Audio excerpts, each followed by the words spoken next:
Hey everyone, Aaron here, and this is another anime review. Today is the 84th review, and we're going to look at Guyver, Bio Boosted Armor.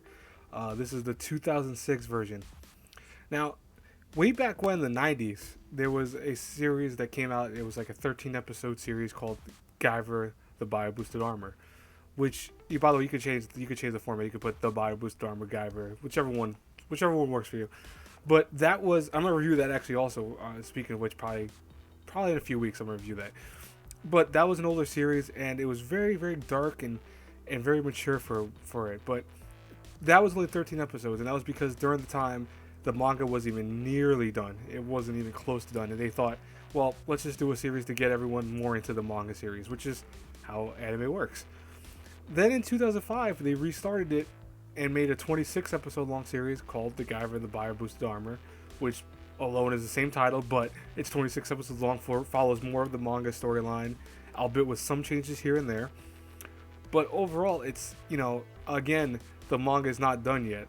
And yeah, the manga's been running since the 90s. I think 89 is when it started technically, and it's still not done yet. It's been bought out by a lot of different people, and it gets canceled and puts on hiatus and then gets started up again. It's almost like what to me Berserk is. Like Berserk is also another long running manga series that has no end in sight. But we're talking about Guyver today, so let's talk about this one.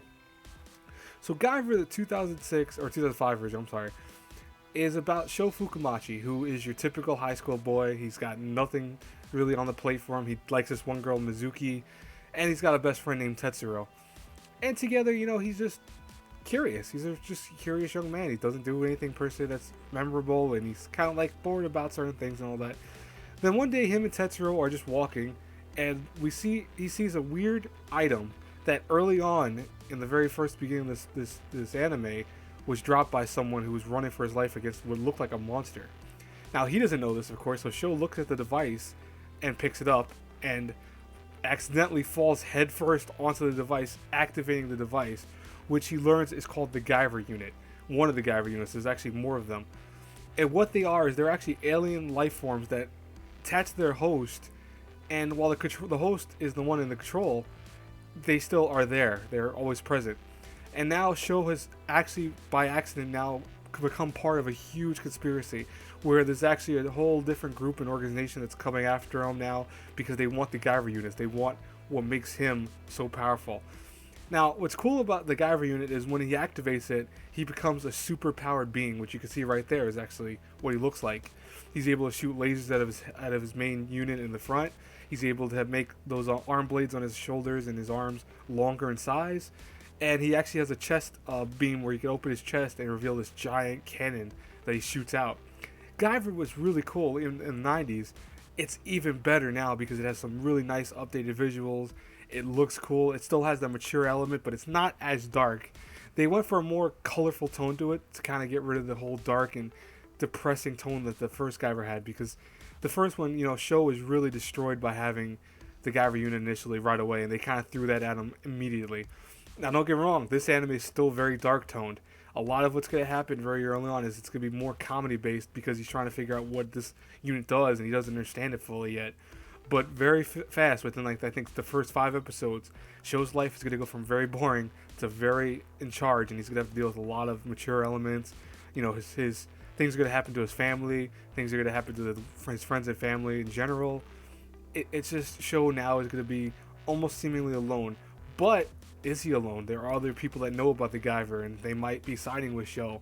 And that is what's the biggest problem with the anime right there, is that eventually all the people, all this stuff, all this build up, they're going to start throwing characters at you, they're going to start throwing names at you, they're going to start throwing organizations, what they're doing, what's the main organization, meaning Kronos, is going to do, using these giant creatures that they call, I actually forgot the name of what the creatures are off the top of my head. I had it. I don't want to go look at it right now because my notepad's not right now next to me. But these humanoid monsters that are actually humans in disguise, and then they just burst almost like the Guyver unit, but instead they become monsters and they stay that way until they are fully done with their deed. Now, the biggest issue though again is that all this stuff's gonna be thrown at you and it's all awesome, but once the 26 episodes are done, that's it. That's all she wrote. There's no ending, conclusion, or anything. This show ends on almost like an episode. It's just gonna end. And the worst part of that is that, guess what? There's no continuation of Guyver. It's been how many years now? 10 years almost since the series been out. And, well, since the 2006 version, or 2005, excuse me. I keep saying 2006. It ended in 2006. That's why it makes me think of that. But it's been 10 years since this version ended. And lo and behold, we're now in 2015. And guess what? There's no continuation in sight. The manga series hasn't been concluded yet. It's still being worked on. It still has parts that has to be done for it. It's just a mess when it comes to that. So unfortunately, what you're going to get is you're going to get an action series that's amazing. You're going to find a lot of plot here and there. You're going to have a lot of plot twists, character development that just all goes out the window. Think of a train going off the edge in like those cartoons where, you know, the train goes barreling down and you're like, wow, that's so cool. And then just immediately falls off the side because there's no more track left. That's how Guyver reminds me of. Both of them, the old one and the new one. But it's even more noticeable in the new one because they start throwing some of the stuff from the manga, which is really cool. Like, I'm not gonna spoil too much of it, but there's another armor unit that the Guyver gets at one point that Sho is able to use that he kicks, you know, butt with. And guess what? Uses it once and that's it because the series is done at this point. Now, unfortunately, that's the biggest problem with it though. But that's also a good thing because Guyver, if you take it just as action series, it's amazing. It's got some awesome action. It's got some awesome visuals. It's very mature, so, you know, expect people's arms being hacked off. Expect monsters being crushed in half by the Guyver units, because they're very powerful. That's the whole point of them. And Guyver actually translates in the series as berserk, or out of control. So, it's kind of funny. It's ironic that, you know, that's that much visual imagery of things just going out of control. But, lo and behold, you know, I wish to God, and you can't see it right now, but I'm putting my hands on my hips, like, I wish to God this series could have been continued. I really do. This series was amazing. And unfortunately, all we get is this. That's it. Now, if I had to review it A through F, I have to give it a B-, unfortunately, for that. This show would have easily gotten an A+ if it would have finished. It really would have.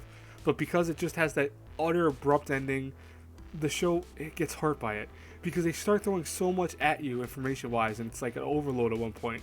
And you want to know what's happening. You want to know what Cronus is really doing, why they're scheming so much. You want to know who's in charge of everything. You want to know who these new enemies that face the Guyver at one point are. You want to know all that, and you will not get any of those answers at all. This series will just drop dead completely, and that's a problem. But overall, though, it's a great show up until that point. I mean, it's got some of the great action. It's got some nice visual. The English voice acting is phenomenal. It's got Chris Patton as the main voice for Sho Fukumachi.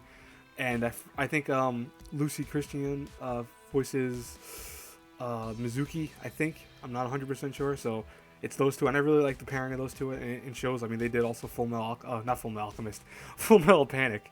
They did that together, and I thought they were awesome in that. So I love having them in shows together. But overall, just, again, that ending is the worst part of this show. Like, I hate to keep bringing that up, but it's mind-blowing how great this show could have been if it just had a conclusive ending.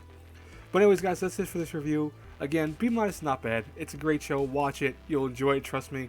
You just don't expect too much from the actual ending. Watch it more for the kind of dark toned humor and dark action and all that. Watch it for that. But then immediately go, well, I know that none of these questions are going to be answered or resolved. Just watch it. Just watch the action parts of it. Anyways, guys, that's it for this review, though. As always, please like, comment, subscribe. Helps me out a lot. And until our paths cross again in the next review, have a good one, everyone. Bye.